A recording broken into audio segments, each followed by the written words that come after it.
Here's a very good tip for you guys that like to build with individual ESCs. It's a test that you can do halfway through your build so that you don't finish your build and find yourself with a short at the very end and then having to take everything apart just to fix it. Keep the camera down there because I don't got pants. It's a lazy Sunday. Okay, so this is what we're gonna do.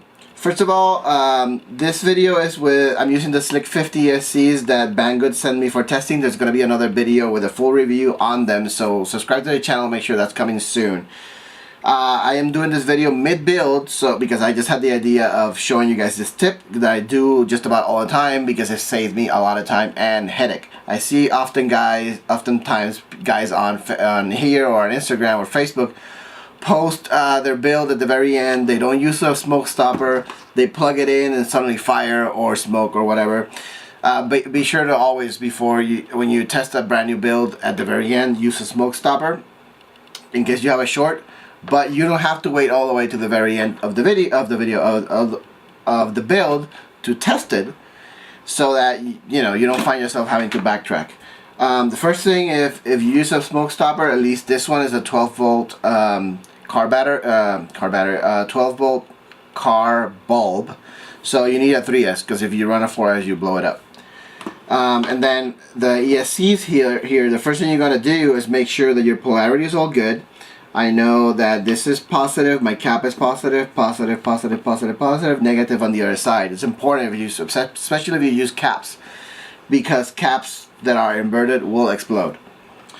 And what you're gonna do is, after you inspect it and make sure you don't have any shorts, use a loop. Get one of these on Amazon. You can use it to look closely at your solder joints. Not only will it tell you if the solder joint is good, but it'll also reveal any shorts.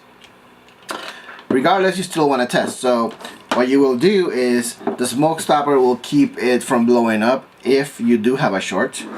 So the important bit is make sure you get your polarity right, otherwise you got big problems. So negative on this side, positive on that side. I got my 3S battery, so we're gonna plug each of them in one at a time.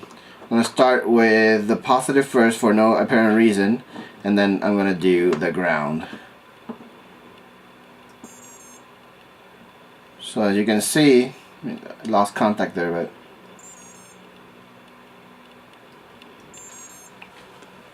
so that one is good. Oh, come on.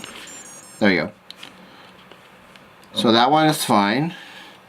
We're going to go to the next one. Again, negative on this side, positive on the other side. Shove the positive in there, and then negative. So it initializes just fine. Of course, it doesn't do the full beeps because it needs flight controller and the whole deal to go past it. They also haven't been set up yet. Here's the next one, and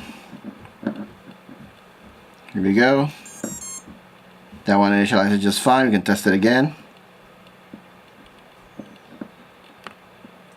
It's kind of tricky using an XT60, but that one's good. You know, if I had a short, this light will turn on. And if I had another problem, it probably would not start at all. So this guy goes in there, and then we'll do. Alright. So now I know that my ESCs are all wired correctly, and now I'm gonna conformal coat it, shrink wrap them, and I know that I can go into the build and not have to worry about taking these apart again. If I have a short at the very end, it is likely in the flight controller itself or somewhere else like the camera or the VTX or whatever, but I know my ESCs are good, so it'll save me a lot of time. I don't have to cut these open again. So hope you like this tip. This will save you a lot of time. It's the worst feeling to get to the end and find you have a short and have to take these apart, because working on 4-in-1 ESCs is a lot quicker and these are more work. Thanks for watching. Subscribe to the channel, thumbs up, hit the bell button so you can get more of my videos immediately as soon as I post them up, and watch out for the Slick 50 review coming up very soon when I finish this build and test it out. Thanks.